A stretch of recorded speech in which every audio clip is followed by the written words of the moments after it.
Jimmy Fallon has the budget and the ability to hire a team that can make this good. If he reached out to me, I'd do him a deal. I told you about this last week. 10 grand and I'll help you set up OBS. It's easy. Jimmy, come on. We got connections for you, man. I mean, come on, Jimmy, just hit me up. I'm only a Google away. Welcome back to the Gaming Careers Podcast. I'm, as always, joined by my wonderful co-host, Ben. Ben, how you doing? Good, Pete. It's been a good weekend. Crazy on my community side for Legion, but pretty fun. How about you, man? How you doing today? Yeah, very well. I seem to be giving weather reports at the start of this podcast, and I assure people listening, my life is more interesting than has it snowed in England this week. But it's April and it snowed yesterday, and I don't think I've ever seen that. Anyway, my week's been pretty good. We've had quite a lot of streaming industry news this week, lots of little tidbits. I say the main focus points that we'll cover in this podcast are a new live streaming industry report from Streamlabs and Stream Hatchet, which they do every quarter. So we're going to break down what the first quarter of 2021 looked like and pull out some key facts from that. We also had NVIDIA do an announcement yesterday with some cool new AI platform things. If you think along the lines of NVIDIA Broadcaster, what they did with that before, some enhancements to that as well as some new features. And we can discuss Jimmy Fallon's Twitch stream, which we talked a little bit about last week. And, what a shit show that was, really.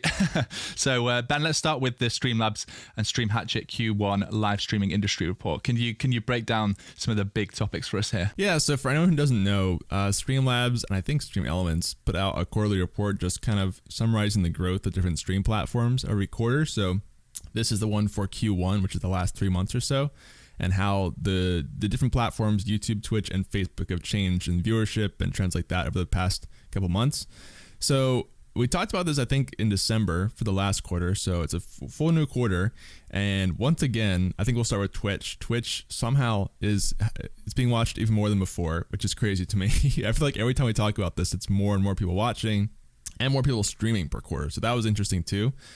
We saw a huge bump in the amount of people who streamed last, kind of spring into summer with the quarantine and COVID hitting. But even since then, it's still slowly been ramping up. We didn't have quite as dramatic of a jump as that time. But so the number of hours watched per quarter on Twitch is 6.3 million. So I can't even fathom what that number is. 6.3 billion now, that is. So, yeah. Sorry. Excuse me. Yeah. No, it's easy mistake to make. Yeah. So effectively, we talked about this a few times on the podcast, but if you look at 2019, all 4 quarters, it's a flat line at 3 billion hours watched, right? And then if you look at the 4 from 2020, you have a massive spike from the pandemic, between Q1 and Q2. And then it kind of levels off Q2 to Q3 and then kind of spikes again for Q4. And now Q1 2021 is even higher than that. So this is the most hours watched ever that there has been on Twitch by a long, long way, 6.3 billion hours watched. And if you look at Q1 of last year, which was, pre-pandemic, I guess, or just starting to get into that pandemic, you've seen an absolutely massive growth. And I know that we're only talking about Twitch here, but it's incredible. We always talk about the bad news on Twitch, but it's actually incredible how much they've grown and, seen growth because of the pandemic that has kind of sustained as we're still, starting to exit the pandemic now. Yeah, it's crazy because we've been in here for so long now. And I guess it's just Twitch reaching new markets and hitting new places it hasn't been before still, which is helping a lot. I'm also pretty impressed to see the hours streamed going up a lot too. So it's not just people watching the platform, but people who are streaming to the platform too are going up. And I don't think that's the case for YouTube though, when we're looking down in comparison. So it looks like YouTube actually dipped this quarter pretty heavily with how many hours are being watched for YouTube gaming, which is specifically live streams on YouTube gaming. It took a pretty big hit from, I think, 1.9 billion down to 1.3 billion, which is the lowest it's been in the past year, actually, of watch time there. So that was pretty interesting to see compared to Twitch, which has had an even bigger spike. Any thoughts on that, Pete? I mean, firstly, how annoying is it that for the graphs here, for YouTube, they put it in billion, and for Twitch, it was in millions. So it was a comma in, It was 6337 million in Twitch and now billion. So if you're listening, somebody from Streamlabs and Stream Hatchet, whoever puts these graphs together, get your shit sorted. But yeah, YouTube, I think this is probably the biggest insight I've pulled out of this, and something I didn't expect at all was to see YouTube dropping off. pretty significantly Q1 2021. Now, I've been racking my brain for a reason for this, and I don't really know if I have one. I don't know if it's because of maybe some esports competitions or something like that were present in 2020 and not in 2021 or something like that. But yeah, it's quite significantly down. It probably says a percentage somewhere.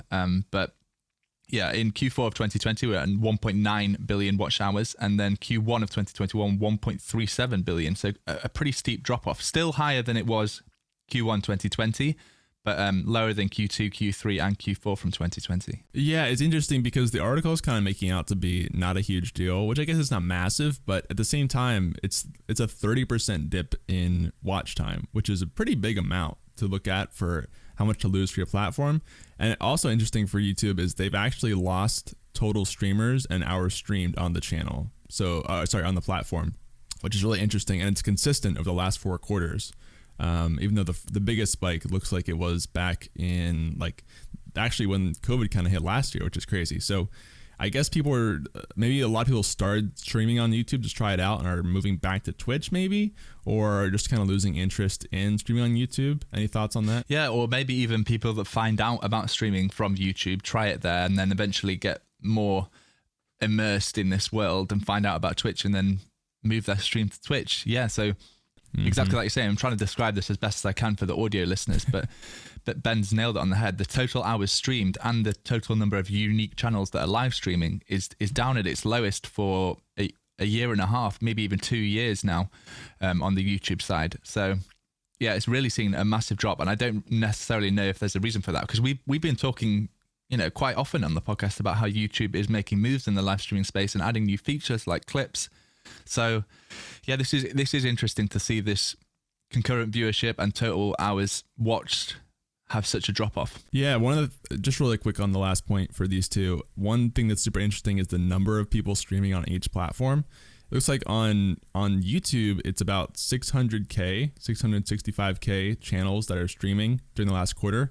On Twitch, it's like 12 million, which is like more than 10 times more people streaming on Twitch than on YouTube, which is crazy to me, considering YouTube is thought to be the bigger platform essentially, right, in terms of people who are on the platform. So it just shows how much a gap there is still between number of people streaming on these platforms. And I think YouTube can probably pull them back with some of the things they have going up this year, but just really interesting to see the trends here. But of course, there's Facebook too. Did you have a chance to see that? Yeah, exactly. We can't forget about Facebook because it is now taking a decent portion of this live streaming pie. It's almost equaling YouTube gaming live. And I know that it's maybe a slightly different demographic, and certainly the games that have been popular on Facebook are different to that of YouTube and Twitch. But it feels to me like Facebook's trajectory in this graph is much more similar to Twitch's. We're seeing upticks in everything: total hours watched, total number of streamers streaming, total number of hours streamed.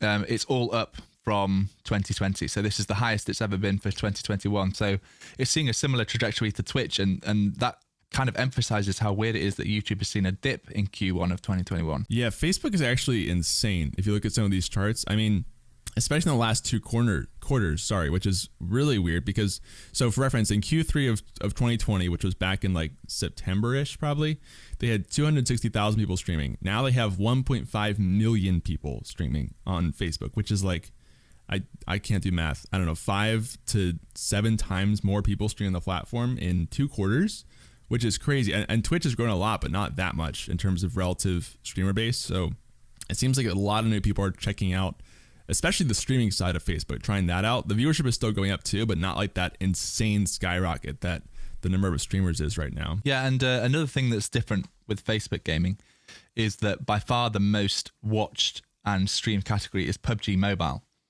So I don't even think I've ever seen that in the top 10 on Twitch.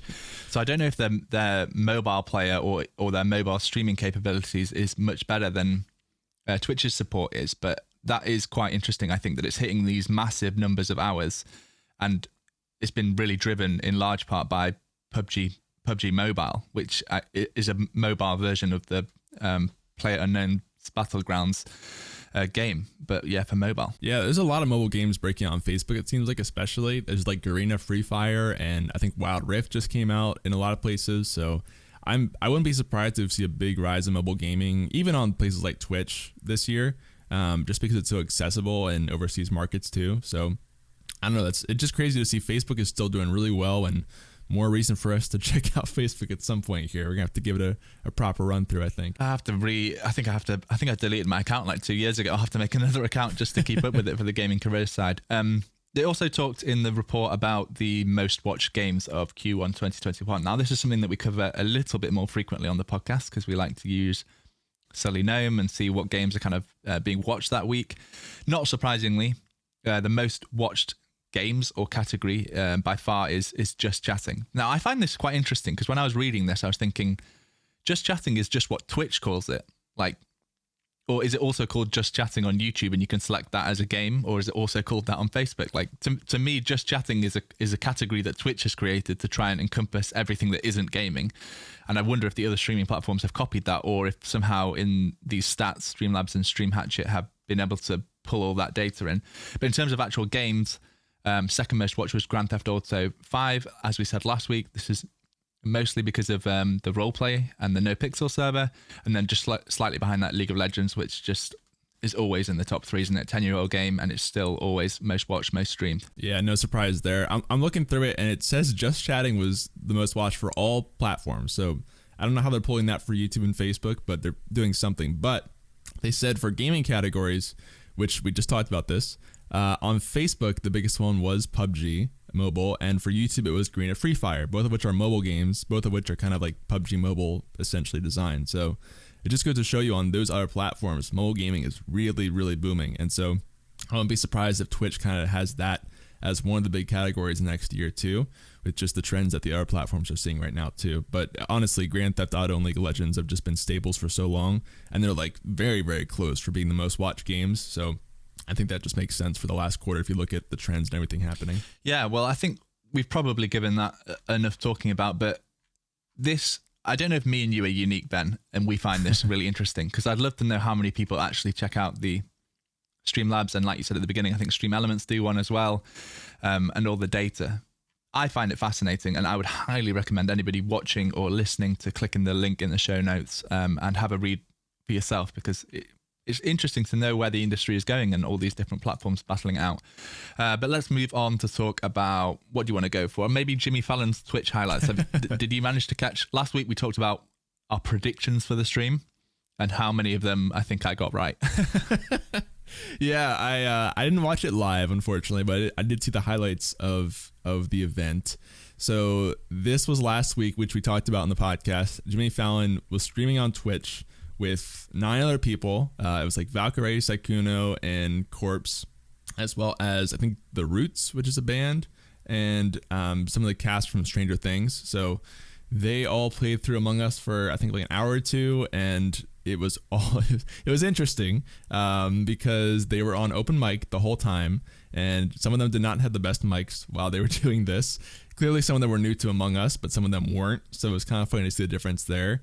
And it was a little crazy to watch. Did you check it live, Pete, or did you watch it afterwards? No, there's absolutely no chance I'm wasting my time trying to watch that live. It went exactly as I thought it would. It was just people that either didn't know the game or didn't know the rules. Like you said, it was open mic. The whole point in Among Us is that it's silent.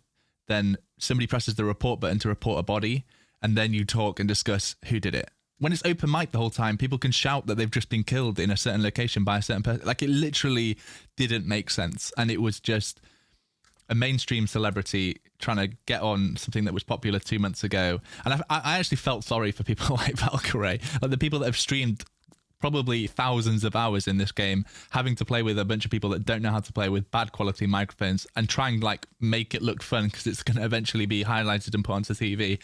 It was really, really bad. I'm not surprised that so many people were ripping on it. I mean, it did still hit 125,000 people, and Twitch did put it on their homepage, which I think was something that we predicted Twitch would probably do, because it is a big deal for them to get mainstream celebrities on the platform. But yeah, to me, it needed some kind of moderation, or somebody that knew what they were doing to actually run the stream. And then, yeah, just watching Jimmy Fallon's webcam with his like controller up on the screen, and I'm just like, oh my god, please somebody make this end. I actually should have watched it live, because I would have loved to see what Twitch chat was doing.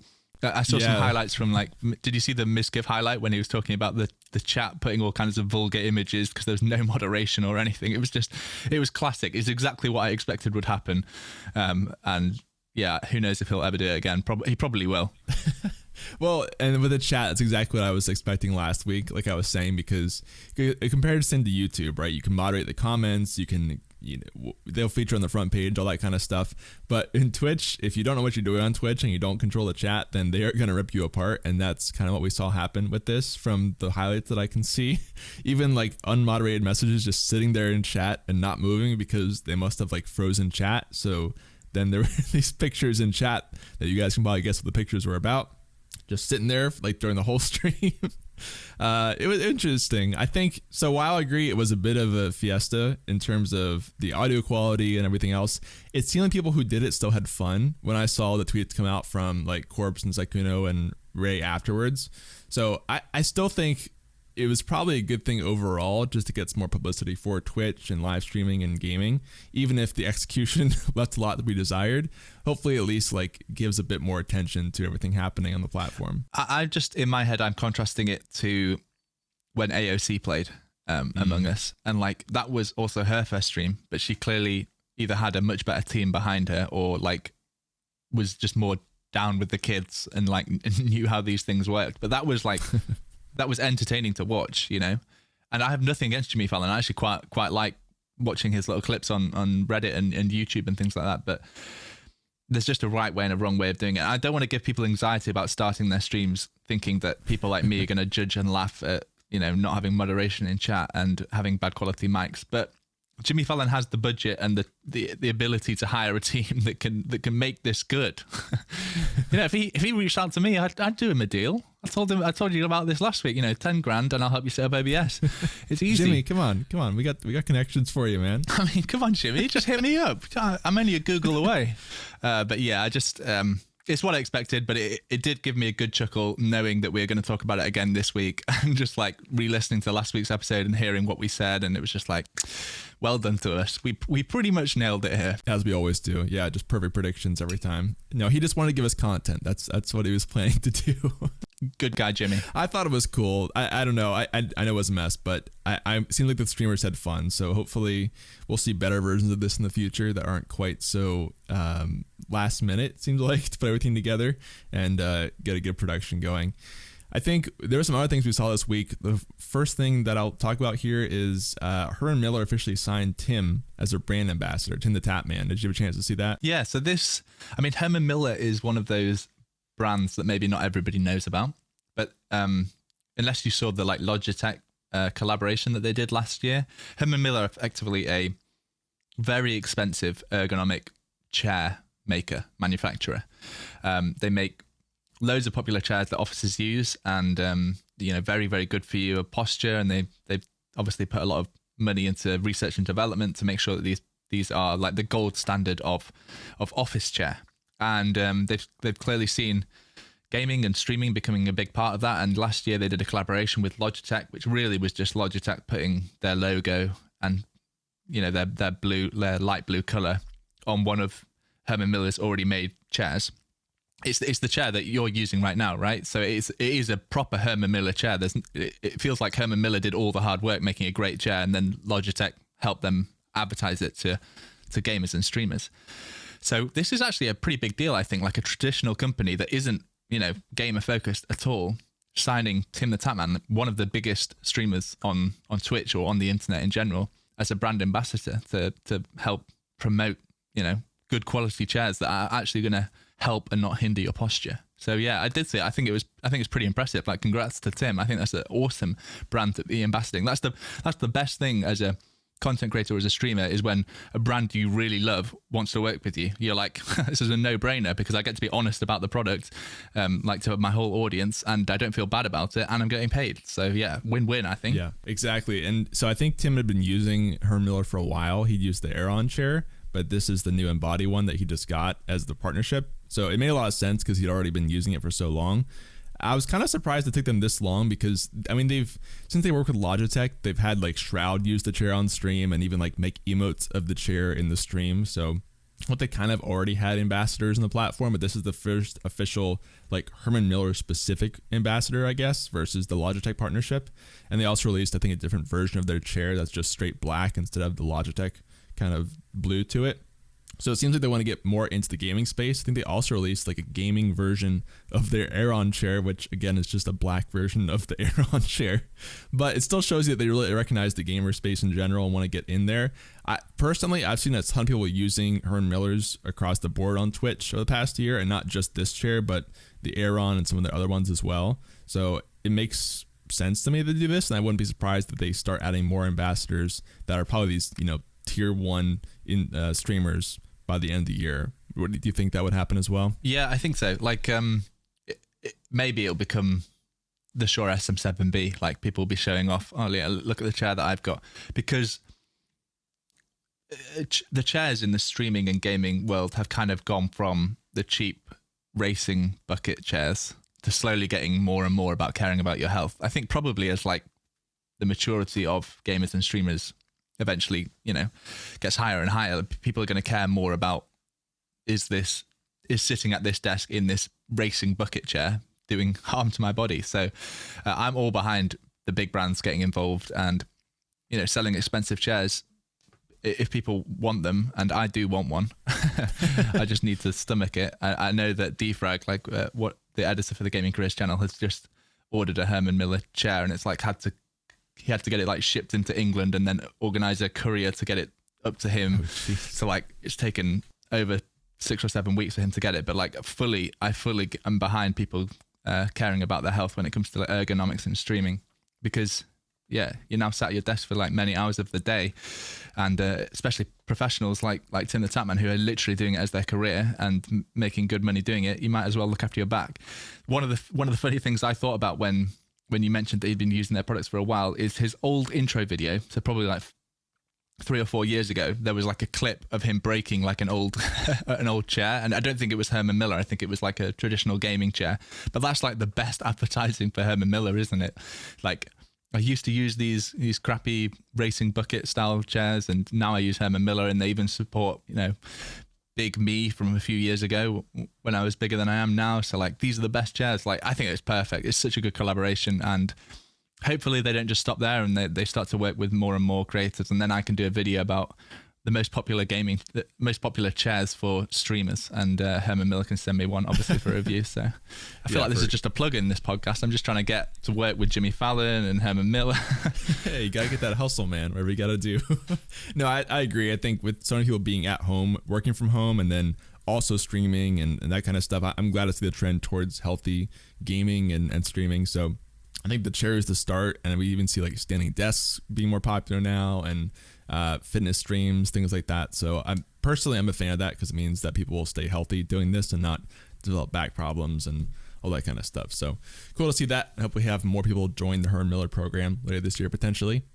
There was also, we saw Courage and Valkyrae, who are members of 100 Thieves. They actually became part owners of 100 Thieves recently due to, I think their contracts got renewed for that, essentially. Is that right? Yeah, so I think 100 Thieves was a relatively new brand when Courage and Valkyrae signed as full-time streamers. Like, it'd only been maybe a year or 18 months in existence.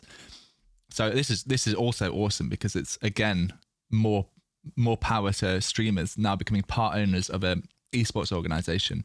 And I think from the video that I watched, which was with Nadeshot, who is the founder of 100 Thieves, he sort of says that he thinks a lot of the success is down to these two streamers who funnily enough both stream on YouTube, actually. But power to them. They probably, if they didn't cash in now, they have some percentage of 100 Thieves, and if that stays in esports, I know it's in like the Call of Duty scene and the League of Legends scene and the Valorant scene, like that's awesome to become a part owner, because I think a lot of people worry about longevity of a streaming career. So if you can get a percentage of a company as big as 100 Thieves, then you're probably catered for life. Yeah, it's really interesting to see like equity come into conversations now with content creation. I think we had last year, Bjergsen from TSM became a part owner as part of his contract renewal, and I don't know what percentage that is, but he was the first I'd heard of with that. And then I think there's something else I'm forgetting, but just the fact that equity is part of the conversation now for content creators is pretty interesting of these brands. Mr. Beast. He started his thing recently where he will invest in YouTubers basically for like a percentage of the company and help grow their channels. So it's the first I've seen this be a conversation really in gaming. You have any thoughts on that? I think it's difficult from a company's point of view. They would need to have proof of work and success. Like the Bjergsen thing, he'd been on TSM for 5+ years, hadn't he? So like they probably saw a lot of value in keeping him in contract, and maybe one of the negotiation points was some percentage of part ownership, and maybe that's the exact same thing with 100 Thieves. But it's nice to see from the outside that like content creators are also going to have the ability to shape these companies going forward. Like their percentage isn't just for money. They'll also have voting rights if they ever need to decide on which direction the company goes moving forward. So hopefully 100 Thieves keeps signing content creators and keeps working hard on that content side, because it's good to empower creators and make more legitimate full-time careers. And that's another thing with like the TimtheTatman thing. There's probably like a whole different audience that now knows that streamers are like legitimate careers, and they're not just 14-year-old kids. Like they've got proper equipment, really nice setups, and they're doing this professionally and earning big bucks by the looks of it as well. So yeah, congrats to Tim, Courage, and Valkyrae. I don't think they listen to the podcast, but you never know, do you? Hey, they need some good entertainment for streamers, then we got you. I think it's just really cool to see. It adds more credibility to the space, like I was saying earlier, because Courage tweeted this out that he's a co-owner, and he's like, I'm a co-owner alongside Nadeshot, Drake, Scooter, Dan Gilbert. Like, so it's really making this business brand essentially just even more known sort of and powerful in the space. And I think we might see a trend towards that. I think we already kind of have that in esports, but I think having like shareholders and co-owners of companies is just kind of crazy to see in this space, and people investing and becoming shareholders. So I think we might see more of that in like player contracts in the future for esports teams, as well as even content creation brands like Mr. Beast. And it's just interesting to see how we'll have these content factories sort of as brands essentially growing outside of just like individual creators in the future. I think that could be the trend, even for people who are like Tim, or these people who have their own. It's really they're the person making that content. They might kind of morph into a bigger brand essentially around their channel that you could invest in. I don't know. I could see that being a potential downside of, or downstream of where we are right now. Yeah, for sure. No, I totally agree. What should we move on to next? I quite want to talk about the NVIDIA stuff actually. So maybe we just jump straight into that. So yesterday there was sort of a live stream / video announcement from NVIDIA, which I think they probably do every quarter, maybe every 6 months, talking about some new features and new SDKs that they're working on. One of them that really caught my eye was this NVIDIA Maxine SDK, which kind of tags into the broadcast engine that they talked about and have released products and have done videos about. I think it's called NVIDIA Broadcast, isn't it? Where you can like blur your background or make it like a green screen just with AI, and remove noise from your microphone or from people's microphones that you can hear. So all around just making it like a better experience. They've added some features to that SDK. I don't know if they're actually going to come into the NVIDIA Broadcast app or not. But yeah, did you manage to catch this, or do you want me to keep going?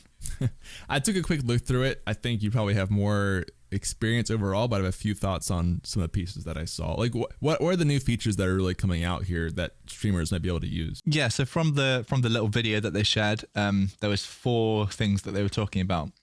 AI face codec, which effectively like works to make the quality of your face and like the camera quality of your face and facial features higher, even in low bitrate situations. One really funny one called eye contact, which effectively means that if you need to like look off screen, like say I'm reading a script, like not that I'm reading a script, but I'm looking at notes that we've made and articles and things like that, it can correct your eyes to look back at the camera. So that's really funny to watch, because I can just imagine people just like playing games in their like student lectures and their lecturer's going to have no idea because their eyes are just being corrected back into the camera. So yeah, it was like designed in a way like you can read your lecture notes whilst presenting and it looks like you're still looking directly into camera, and all I was thinking was like, this is just going to be abused by gamers, like in their online assessments. Do you feel like it's going to look natural? Because I saw there was a render of the example, but it seems weird to me if you're going to be like looking this way, but like your eye contact is just forced to go this way. It could work, maybe. I won't dismiss it, but I have some doubts. Not everyone is rocking massive 27-inch monitors next to each other though, like we are, Ben. Like most people are just like not looking at their screen and looking at a window next to it or something like that, and the webcam is rested on top. So I actually was quite impressed by the example, because at the end they kind of show they turn all of these features off and show actually what it was like really low bit rate, her eyes not looking at the camera. And then I'll talk about the last two features, and then they turn it back on again. I was like, oh, I didn't really notice she wasn't looking at the camera. So it did look like it probably prioritizes, or it makes it easier to do with darker colored eyes. Like with blue eyes, I think it's harder to change the focus. So we'll see. Anyway, with all these NVIDIA features, they can start off quite poor, but they're going to get better as the learning algorithm gets better. The last two, so we did the face codec and the eye contact thing, and they also did, well, one or two features around speech recognition. Really funny that I did a video on like adding closed captions to Twitch, and then like 2 weeks later NVIDIA talks about this. So I would have loved to known about this before making the video, but that's the world we live in. Yeah, so speech recognition, exactly like that. They can put text on screen, closed captions based on what you're saying, and then also translate that into different languages, which I've not seen done before. So I don't know if this is using a speech to text API like the Google one that I talk about in the video. Probably not. So it's just NVIDIA's own translation and recognition, but it seemed to be pretty accurate and near instantaneous. So maybe we'll see those features added to OBS, and then you can stream to Twitch using NVIDIA's Maxine platform as well. But those were the four features, and I definitely think that some of them are going to get used by streamers, but the eye contact one was the one that made me chuckle the most, definitely. Yeah, that was the one that I had the most thoughts on. I think the caption thing is actually really cool if there is translation too. Like I actually don't know if there's something like this out there already, but if you have the option to add captions and viewers can like select their language to instantly subtitle whatever you're watching, that could open up a huge market, because I know we've talked about how many new audiences are breaking into Twitch and Facebook and YouTube for all these different parts of the world. So if you can watch anybody with real-time captions for your language, that would be massive. And again, it might already exist. I'm not totally sure, but it seems like NVIDIA's thing could really open up more power for that. So I would love that as a streamer. Some of the other things like the face smoothing and that kind of stuff seems more designated towards like video calls probably, because if you're streaming you're probably fine on that end, I would think. Maybe if you're doing like podcasts and stuff on air and you want to have that feed come in, that could be helpful there. But yeah, I don't know, the captions and the eye swap, what is it called, the eye contact. Yeah, eye contact. I think like the thing is they're putting all the technology in place, and then you can see features being built from it. So they're definitely going to be able to do, like Snapchat filters. I know that they have a desktop app as well, Snapchat, where you can have like all kinds of things going on with your face and when somebody donates and all those kind of things. But once NVIDIA has built the technology, which it looks like they already have, then I think they have a strong enough push from their like broadcast team that know about streaming that could probably build some pretty cool features. So really, it's just pushing us down the alleyway of if you're buying a new computer, buy an NVIDIA GPU. It's been like that for like the last 3 years anyway, because of how much better NVENC is than AMD's version. But yeah, if they keep building more and more features for broadcasters, then that's always a good thing for us people that buy NVIDIA GPUs anyway, or content creators in general that eventually are going to upgrade to an NVIDIA GPU. Yeah, I think last thing I want to mention as I just thought of it is they mentioned a lot of things for like face mesh, and there's one thing where they can animate your face just based on audio. So as opposed to, I can't think of the name of the face, what's this? The face thing where people do their streaming. I don't do this as much, but I can't Snapchat? No, when you're doing the animated streamer. VR tube, or what is it called? The VTubing? Well, that's the concept, but there's a program that lets you kind of translate your face into an animated character, and I can't think of what it's called. I'll think of it at some point here. But basically they're adding it now, so you don't even need to have your face on there. It's just based on audio, so you could just be talking to a mic, and it'll animate a character for you to talk on the screen. As well as they showed some things like body pose tracking and all sorts of 3D tracking for AR. So it might kind of facilitate more of the VTubing. That's where I was going with this in the future. We'll have to kind of wait and see there. Yeah, I think that probably covers everything we need from the NVIDIA side. What last things do we want to talk about? I mean, we haven't talked about Ludwig, which is weird because we've talked about it the last 3 podcasts now. He is today on his final day. So it's day 31 of 31, I believe, or day 30 of 31. I'm not quite sure, but anyway, he's finishing. Oh no, he was wanting to do 31 days. He found out from Twitch that people's subs renew on the 30th day at midnight, so he didn't want to do the 31st day because people will be able to renew their subs. So yeah, it's the final day today. He's already said that he's ending it after this, and I think he's doing something special today where every subscriber that comes today doesn't add to the timer anymore, and instead he just forwards that full $5 onto charity, even though he's going to lose a cut from Twitch's side, so he'll be losing money doing this. But he wanted a reason for people to support the final day so that he could break Ninja's record of 280,000 active subscribers. So to encourage that, he is donating all the money that he makes today through subscribers to charity. So yeah, it's the end. 30 days, 31 days, I don't know, but maybe more importantly, is the Ninja record going to be broken? I actually need to look this up. I should have done it before the podcast. Yeah, it's 280 something, but I think most importantly, we made predictions on this last week, Pete, and I was right and you were wrong. Yeah, that is true. Yeah. Credit to you. It was less than a minute when we started recording last week, and then I think during the podcast it went up to 15 minutes, and after the podcast it went up to like 3 hours. So yeah, you are definitely the bigger brain here. He is right now at 255,000 or 256,000. So he's only 20,000 off breaking the record, less than that. Mere 20,000. It'd be easy for him. Well, you get to think about the fact that he's been restricting subs too. So if he hadn't done that, he might have even more now. Plus the fact that it's all going to charity on the last day, I think it's pretty certain that he'll smash it, in my opinion. I don't know. It's crazy because I heard, so it went down to as low as 1 second at one point. I was reading an article on that and it came back up. So it actually came very close to ending, although we've seen that fluctuate wildly. I mean, up to like 20 hours, even since like getting down to a minute. So I think if he didn't end it, it was never going to end. Maybe in the future sometime, but I can't believe 30 days of streaming straight. Like I can't even, I would never want to stream again, honestly, after doing that. I saw like a breakdown, like one of his viewers had done like a breakdown of all of his hours, and he was still sleeping like 33% or something. So like you in your head, you're like, that's insane. 31 days in a row. That's incredible. But he's managed to maintain a relatively healthy lifestyle in that. You think of this person as being like incredibly unhealthy if they've streamed that many days in a row, but he's slept a normal amount. He's exercised. He's gone out for walks. Like he's interacted with a lot of different people. He seems pretty mentally stable, so credit to him. He's managed to break the record and not take a massive toll on his health at the same time. At least that's how it appears to somebody viewing the stream.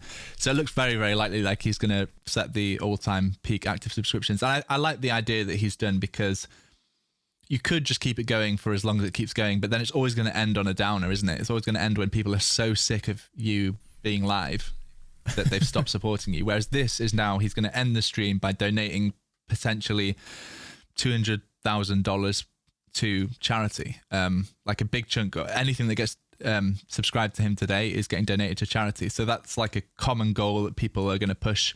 He's going to I reckon he will set the new record probably quite easily. Maybe he'll even break 300,000 active subscriptions, and then it's remembered as this great experience when he did 30 days streaming, donated money to charity, set the new record, and then that's like a cool thing to think about, rather than it dying off slowly and becoming like this annoying thing that he doesn't want to keep doing. Yeah, I mean, that's a really good point. It's like a big finale essentially to the whole event, as opposed to a slow drop off, which is cool. I think we should probably talk about quickly the fact that I saw some discussion around this, that it's by subbing to him that he's going to donate to a charity versus donating directly to a charity, which means that Twitch is going to take a cut of people's subs essentially, and it's theoretically you're losing out on some money that could go to charity, right, by doing this method. But I think it's so that he can break the record from Ninja. So I kind of understand it. They do take a smaller amount than, your average affiliate or partner for Ludwig. I'm sure it's like 35% or something versus the full 50, but that's still a solid chunk that could go to charity instead. And so I'd be curious to see if like Twitch would try to support that or something by matching it. I doubt they will, but it just kind of sucks when you want to do this kind of thing and you have to lose some amount of it to Twitch just to support the charity too. Yeah. I mean, credit to him. Let's see how today goes. I'll probably have it on in the background whilst I'm working and see, how hype of a last day of streaming it is. I'm sure lots of people are going to be checking it out to see what goes on the last day. Hopefully he's planned some content around it. We've been going on quite a long time, so I think there is one last piece of news which I think is worth talking about really, which was yesterday. Harris Heller, who is I'm sure everybody who listens to this podcast also subscribes to him on YouTube, another popular content creator who talks a lot about Twitch and YouTube and streaming and all those kind of things, has announced that he's no longer streaming to Twitch. He's cancelled his partner contract and is moving his live streams to YouTube. We probably should have tied this in when we were talking about the Stream Hatchet report earlier and the big dip that YouTube has had. But yeah, he's moving away from Twitch and moving his streams to YouTube. So what are your thoughts on this, Ben? Yeah, I mean, I was surprised to see it. I'm not going to lie, but I'm not. It kind of makes sense, I think, for him. I've watched a lot of Harris content, and it seems like he wants to get away from gaming a little bit in terms of more like vloggy stuff and even podcasting. So I think YouTube could be good for that. Although I'm sure gaming will still stay a part of it. So, and he's got such a big base on YouTube that it makes sense to have all your videos and your streams on one area versus trying to convert, which is always going to be a challenge no matter how good you are or how much of a streaming expert you are. I'm sure, Pete, like even you have a difficult time converting your YouTube viewer base into Twitch viewer base essentially, because it's just there's friction there. So I think it makes sense. I'll definitely be watching to see how it goes for him, and because I don't watch a lot of YouTube gaming myself, to be honest, but if there are people moving from Twitch to YouTube, I might give it a chance. Did you have thoughts on this? Yeah, I mean, if you'd asked me before we looked at this stream report, I would have said this makes total sense. Like, YouTube is going to probably be the dominant platform in 5 years' time, so he's going ahead of the curve, like similar to Valkyrae and CouRageJD. They've seen like massive years last year. They've matched their subscriber count easily over on Twitch. And like all things are pointing to when YouTube really wants to promote live streaming, it's just going to start recommending live streams like as a next up video or something like that, or have a central place and all these kind of things. Like it's already got the user base visiting the website every single day that it just needs to promote live streaming more. And it will be the number one platform. Whereas Twitch has to actually get people to find out about Twitch and visit the website. They're not already on Twitch. And even though Twitch is owned by Amazon, it's going to be very hard for people on Amazon to follow through to get to Twitch. So like a lot of us content creators, myself and Harris included, have been talking up YouTube for quite a long time. So I respect it. I think it's an awesome move. He's kind of putting his money where his mouth is. Like he thinks it's going to be the biggest platform. And he echoed in his video that he doesn't have any bad feelings towards Twitch. He just thinks it's going to be the best place for his live streams moving forward. One thing that I did think was interesting is that he's streaming on a second channel. So not on the Alpha Gaming channel, but on his personal Harris Heller channel. But yeah, I think it's awesome. I'm going to try and catch some of his stream again today. Looks like I've got quite a few different streams to watch. Hopefully I do get some work done. But yeah, I think it's really interesting. And the only thing that's made me question it is this report that's come out with YouTube's Q1 being so bad. But I feel like YouTube can fix the problem just by recommending live streams much more. So it makes sense to me. I hope they do, man. I was trying to watch Doc on YouTube yesterday, and it was so frustrating because I literally can't figure out how to turn on the chat on YouTube. Like I was sitting there for a good 5 minutes, like where is the chat? And I just could not find it. So I clicked out because it was so frustrating to figure out how to actually watch the stream. But it's such an easy problem to solve. So I don't know. I hope they improve that because it seems like you said, if they just fix some of the features, it'd instantly be a much more compelling experience for people. So I don't know. We'll have to see. But I think it makes a lot of sense for Harris, and I'll definitely be watching that because we need more like example YouTube creators who've moved from Twitch. And I know Courage and Valkyrae have done it, but the more people that can prove that path works, then I think we'll see more competition from YouTube down the road for Twitch too. I think it's worth mentioning as well because I saw some comments of people thinking that Harris got paid by YouTube to move across, which is what happened with Valkyrae and Courage. Like they signed contracts to stream on YouTube, but it sounds like at least Harris is doing it purely by his own choice, he wanted to cancel his partnership on Twitch so that he could stream on YouTube, and now that's what he's doing. So yeah, really interesting. We did have a viewer question, but we've kind of gone over our timer, so I think we probably save that for next week because it is a good one. We'll leave you teased with that. So anything else you want to cover, or is that it, Ben? I think that's it, guys. But if you have your questions, definitely let us know on YouTube or Twitter or your podcast listening platform of choice with a review, because we definitely look for those and are happy to answer those on the stream if you have them. So let us know. Yeah, I think that'll probably do it for this week. So got a few streams to watch today to see how Ludwig and Harris Heller's streams do. But we will catch you in the next week, which... What are we doing now? Where are we? We're mid-April. So yeah, at the end of Q1. That's why we've had the Q1 report.